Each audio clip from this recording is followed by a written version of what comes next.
Hello दोस्तों, कैसे हैं सब। मेरा नाम है हिमांशु और मैं स्वागत करता हूं आप सबका आपके अपने चैनल कॉमिक वर्ल्ड पर। तो चलिए दोस्तों, शुरू करते हैं राज कॉमिक्स में बांकेलाल सीरीज़ की अगली कॉमिक्स बांसुरी वाला।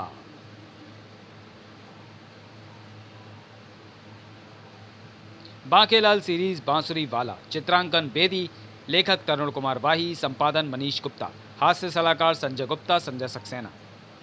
एक रात चुहा, और वो भी इतना बड़ा, मुझे डरना चाहिए। ई ची ची ची ची ची। बाकीलाल की चीख सुनकर चूहा शैया से कूदकर भागा और उस आईने में प्रवेश कर गया। चूहा आईने में कैसे घुस गया? बाकीलाल भी आईने के निकट पहुंचा और उस पर अपनी शक्ल देखकर उसके मुंह से भयानक चीख निकल गई। आ! इसी के साथ बाकीलाल के कानों में गूंजा उठा ऋषि लटकाचार्य का स्वर। गुर, तो तूने मेरी तपस्या तोड़ी, फिर चिलम भी तेरे पास नहीं है। अब कान साफ करके सुन ले, अगर तूने मेरी पुत्रियों का विवाह इस पूर्णमासी तक नहीं किया तो तू पहले काना फिर अंधा हो जाएगा। तेरे सिर के बाल उड़ जाएंगे, तू गंजा हो जाएगा, सब तुझे गजेड़ी कहेंगे, तेरी नाक गायब हो जाएगी, वहाँ सिर्फ 2 छेद रह जाएंगे, तेरी भौहें भी गायब हो जाएंगी, तेरी मूछें चूहे कुतर जाएंगे, तेरे होठ मुंह में अंदर की ओर मुड़ जाएंगे, तेरे दांत गालों पर उग जाएंगे, तेरा एक कान सिर पर दूसरा कान थोड़ी पर उग जाएगा, तेरा एक हाथ कट जाएगा, लोग तुझे लूला कहेंगे, तेरी दूसरी बाजी बिल्ली खा जाएगी, लोग तुझे टुंडा कहेंगे, तेरी एक टांग कट जाएगी, लोग तुझे लंगड़ा कहेंगे, फिर एक रात तेरे बिस्तर पर बहुत मोटा चूहा चढ़ जाएगा और अगले दिन जब तू सोकर उठेगा तो लोग तुझे नंगा खाएंगे, समझा? क्योंकि चूहा तेरे सारे कपड़े कुतर जाएगा। नहीं, ये नहीं हो सकता। इसका मतलब वो मोटा चूहा मुझे नंगा करने के लिए, यानी मेरे कपड़े कुतरने के लिए पलंग पर चढ़ा था। इसी के साथ पसीने से लथपथ हुआ बाकीलाल चीख मारकर उठ बैठा। नहीं, ये नहीं हो सकता। उफ, कितना डरावना स्वप्न था, किंतु शुक्र है कि सब कुछ ठीक ठाक है। किंतु इस स्वप्न का क्या अर्थ हो सकता है? अभी तक मैंने ऋषि की पुत्रियों का विवाह नहीं करवाया। अगर मैंने ऋषि लटकाचार्य की पुत्रियों का विवाह नहीं कराया तो मेरा हल स्वप्न जैसा होगा। बाकेलाल घोड़े बादशाह पर सवार होकर पहुंचा ऋषि लटकाचार्य की 7 पुत्रियों कानी, हकली, लंगड़ी, गूंगी, भैंगी, बहरी और कुबड़ी के पास। सतियां घर में हैं? जय संतोषी माता, जय जय माँ। तुम? हाँ, मजबूरी में आना पड़ा। मेरा मतलब है कि तुम्हारा मतलब हमें अच्छी तरह पता। बाकेलाल, आओ, अंदर आओ ना प्यारे बाकेलाल, हमें अपनी खातिरदारी का मौका तो दो। नहीं, मैं बलाओं से दूर रहता हूँ। अंदर। बाकेलाल, तुमने हमारे पिता से हमारे विवाह कराने का वादा किया, पर तुम ऐसे गायब हुए जैसे गधे के सिर से सींग, जैसे गंजे की मांग ही। बहन गूंगी, जरा शरबत तो लाना। हाथ तो छोड़ो। हाथ छोड़ दिया तो तुम ये शरबत नहीं पियोगे। बहन बहगी, जरा इसकी नाक तो पकड़ियो। ये तो नमक का शरबत है। हमने इसमें ना नमक डाला है ना मीठा।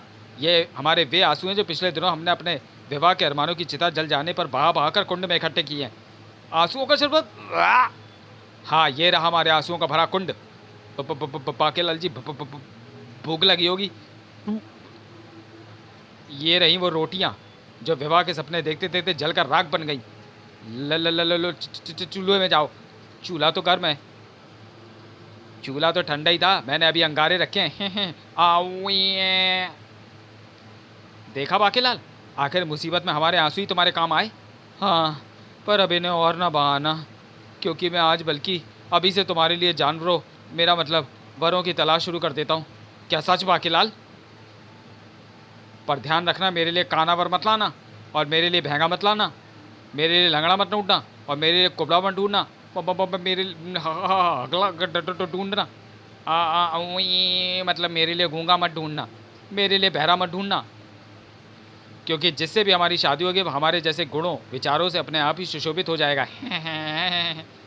मेरी माताओं व बहनों, मैं जानता हूँ कि अगर मैं कानी के लिए काना वर ढूंढा तो वो अंधा हो जाएगा, हकली के लिए हकला ढूंढा तो वो पूरे दिन में शायद एक ही शब्द बोल पाएगा, लंगड़ी के लिए लंगड़ा ढूंढा तो वो भी कभी चल नहीं पाएगा, गूंगी के लिए गूंगा ढूंढा तो उस बेचारी की ऊ भी बंद हो जाएगी, भैंगी के लिए भैंगा ढूंढा तो वो बेढंगा हो जाएगा, बहरी के लिए बहरा ढूंढा तो वो ऊंचा सुनना भी बंद कर देगा, और कुबड़ी के लिए कुबड़ा ढूंढा तो उससे बड़ा ऊँट शायद पूरी दुनिया में नहीं मिलेगा।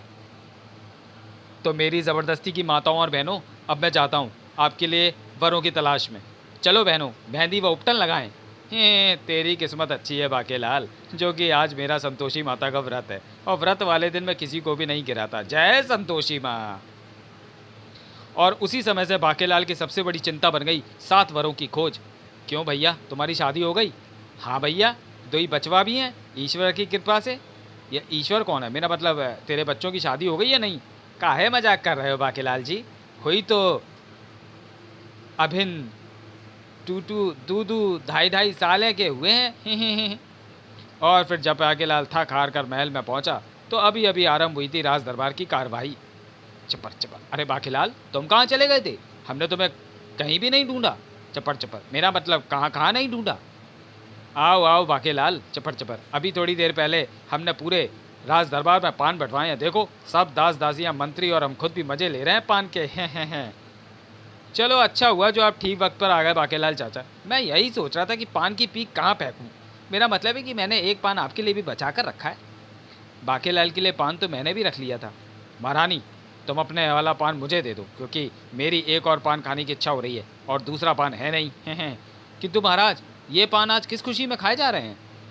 बाकीलाल कल रात प्रबंध मंत्री जी को ये स्वप्न आया कि अगर आज राज दरबार में पान बंटवाए जाएं तो मेरी उम्र उतने बरस बढ़ जाएगी जितने पान बटेंगे। तब कम से कम 1 बरस उम्र तो मैं आपकी घटाई दूं पान ना खाकर। मेरा मतलब है महाराज कि ये तो खुशी की बात नहीं है। उफ, गिलौरी गले में अटक गई थी। मैंने बाकीलाल चाचा के पान में सुपारी की जगह कंकड़ भर दिए थे और गुलकंद की जगह मिर्ची। अजी महाराज की उम्र बढ़े मेरे ठेंगे से। मेरा एक मित्र है कोठारी जो नकलिस्तान से पान लाया था और वो यहाँ तक आते आते सड़ गए थे, इसलिए मैंने अपने मित्र के पान बिकवा दिए। महामंत्री जी आप खामोशी के साथ राज दरबार की कार्रवाई शुरू करो। किंतु महाराज आज तो राज दरबार की कार्रवाई के लिए कोई मसला है ही नहीं। वाह, ये तो खुशी की बात है। इसका मतलब हमारे राज्य में सभी प्रसन्न हैं, सिर्फ मेरे अलावा।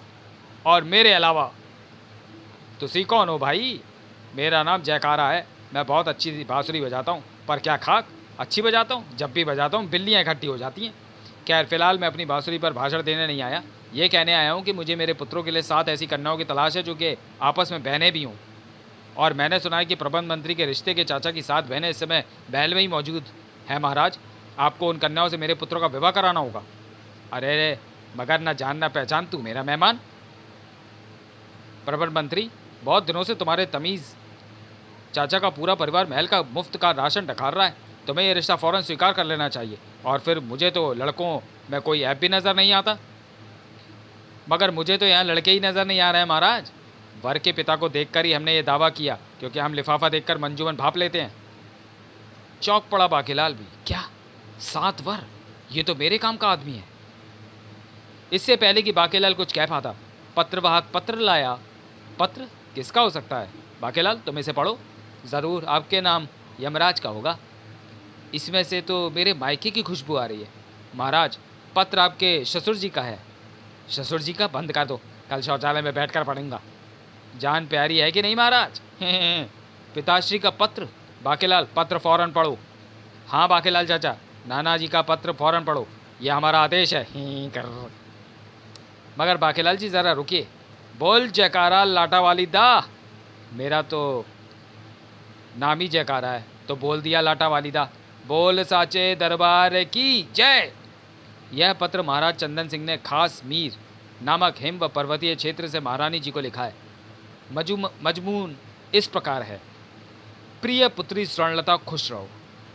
जैसा कि तुम्हें पता है कि मैं तुम्हारी नई कानी माँ भानुमति के साथ शहद चांद मेरा मतलब मधुचंद्र मेरा मतलब मधुमास बनाने गया हूँ और अभी तक मना रहा हूँ। खासमीर जगह ही ऐसी है कि यहाँ से हिलने को हमारा मन ही नहीं कर रहा।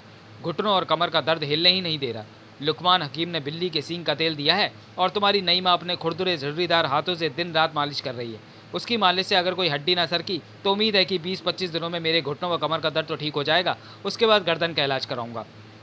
क्या बताऊं पुत्री, कल प्रातः तुम्हारी नई माँ ने अपने नाजुक हाथों से झिझोड़ कर उठाया तो मेरी गर्दन में बल पड़ गया था। वैसे मैं बिल्कुल ठीक हूँ। हकीम लुकमान ने कल मेरी आँख में हिरनी की आँखों का सुरमा डाला था, जिससे मेरी आंखें भी हिरनी की तरह बड़ी बड़ी व सुंदर हो गई हैं। जल्दी ही धुंध भी छट जाएगी और दिखने भी लगेगा। वैसे मौसम बड़ा बेईमान है, चारों ओर बर्फ़ गिरी पड़ी है। देखो तो तुम्हारी नई माँ मेरा कितना ध्यान रखती है। मना करते करते भी 8 रजाइयाँ मेरे ऊपर ढक दी हैं, कहीं ठंड ना लग जाए। नाक साफ़ करने के लिए हाथ भी बाहर नहीं निकालने देती है। हकीम लुकमान ने लकड़बग्गे के खुरों का जो काढ़ा पीने को दिया है, उससे मेरा पेट दर्द तो बिल्कुल ठीक हो गया है और मैं ताकतवर भी हो गया हूँ। कान साफ़ करने के लिए आज मैंने माचिस की तीली एक ही झटके में उठा ली। मैं वापस लौटा हूँ तो तुम भी ज़रूर खासमीर जाना। खर्चे की परवाह मत करना, मेरे दामाद को भला किस चीज़ की कमी है? फिर जो कुछ तुम्हारा है वो मेरा, और जो कुछ मेरा है वो भी मेरा ही है। अच्छा पुत्री, अब पत्र बंद करता हूँ, क्योंकि हकीम लुकमान मेरे कूल्हे पर निकली फुंसी का मरहम लेकर आता ही होगा। मैं लौटूंगा तो हकीम लुकमान से पतले होने का काढ़ा भी लेता आऊँगा दामाद श्री के लिए। मेरे नाती को मेरा प्यार देना, और उससे कहना कि इस बार छुट्टियाँ मनाने में वहीं आऊँगा। अच्छा तो हम चलते हैं। नमस्कारम, तुम्हारा पिताश्री चंदन सिंह। बाकेलाल द्वारा पत्र पढ़कर समाप्त किए जाते ही, महाराज, यह पत्र सुनकर मुझे लग रहा है कि कहीं लौटने पर महाराज चंदन सिंह हकीम लुकमान को भी साथ ही ना लेते आए। सही सलामत लौट तो आए। माताश्री, हम भी खासमीर जाएंगे। हकीम लुकमान का इलाज ऐसे ही चलता रहा तो जल्दी ही जाएंगे भतीजे, उन्हें कंधा देने। इसी बात पर बोलो, कब्र में लटकी टांगों की जय। बकवास बहुत हो गई, अब राजदरबार की कार्रवाई आरंभ करो। हाँ तो मैं कह रहा था महाराज कि मुझे मेरे पुत्रों के लिए प्रबंध मंत्री के चाचा की पुत्रियों का हाथ चाहिए, किंतु महाराज वरों के गुण अवगुण देखे बिना मैं कैसे हाँ कह दूँ? तो फिर सुनो, गुण, क्योंकि अवगुण तो मेरी पिछली 7 पुश्तों में से मुझे मिलाकर भी किसी में नहीं हुए, और ना ही अगली 7 पुश्तों में मुझे मिलाकर किसी में होंगे। हैं। लो तो भैया प्रबंध मंत्री, मेरा जो बड़ा बड्डू है ना, वो बड़ा हंसमुख है। कमबख्त के मुंह को बचपन में ही लकवा मार गया था, तभी से मुंह टेढ़ा है, बात करता है तो लगातार लगता है हंसमुख है। वाह, आजकल हंसमुख लोग मिलते कहाँ हैं? ये तो पसंद आ गया। क्यों प्रबंध मंत्री? ठीक है महाराज। तो भैया प्रबंध मंत्री, मेरा जो दूसरा बेटा है ना अड्डू, वो बड़ा भोला है। बेईमानी, ठगी, मार कुटाई, गाली गलौज और दूसरी बुरी बातों का तो उसे बिल्कुल पता ही नहीं है। गऊ है गऊ।